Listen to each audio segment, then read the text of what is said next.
However, many university students often do hear the same question. My topic is the same as is what are you going to after graduation? At first, this sounds like a normal question. However, for many students, it created pressure and stress. Young people is required to choose a degree, plan a career, gain experience, and prepare for the audio road. But many students are still trying to discover who they are and they really want to in life. This is why I chose this topic, to understand this issue better. I invite three people: a current university student, a final year student, and a university lecturer. The first I interviewed Hindler, a second senior student in international tourism management. He told me that he started feeling pressed and his future when he was still in high school. People often ask me about his future plans and career goals. One thing that stood out during the interview was the biggest fear. He said, "My greatest fear is choosing the wrong path and regret my decisions later in life."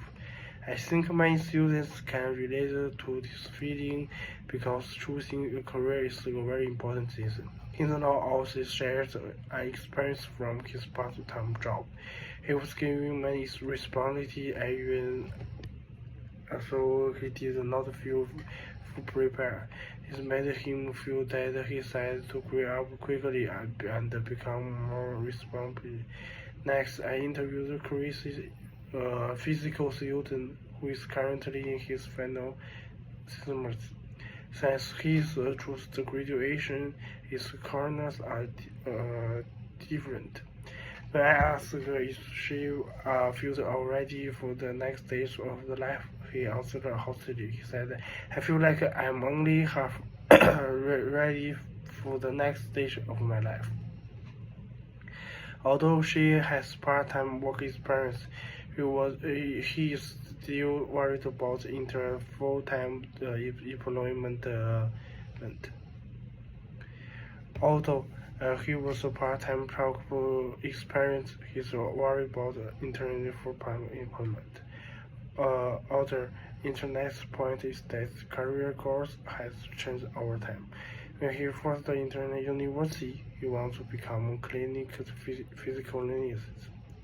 However, after studying physically, she became interested in other fields as well. This shows many students continue discovering their self during university. Internationally, Chris does not think that students are deciding their future too early. She believes that having a plan can help students know what they are working towards.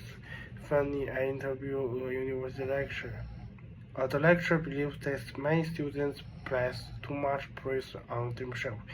She said, "Life is all about exploration." She explained that it's normal not to know exactly what you want to at the age of the 18 of the 20. She also believes that today's students face more pressure because of social media. Students always compare themselves with others online and feel they are feeling behind. The lecturer encourages students to try new experiences such as internships, part-time jobs, and volunteer work. She also reminds students that it's okay to change their decisions later in life, and interviews these 3% and learn that's currently the normal part of growing up. Schindler worries about making the wrong choice. Chris worried about adopting working life. The lecturer believes students should see the uncertainty as an opportunity to learn and grow. In conclusion, many college students are expected to decide their future before they feel fully ready. However, not having all answers does not mean future. As the lecturer said, life is all about exploration. Students should give themselves time to learn, explore, and discover their own path. Thank you for listening.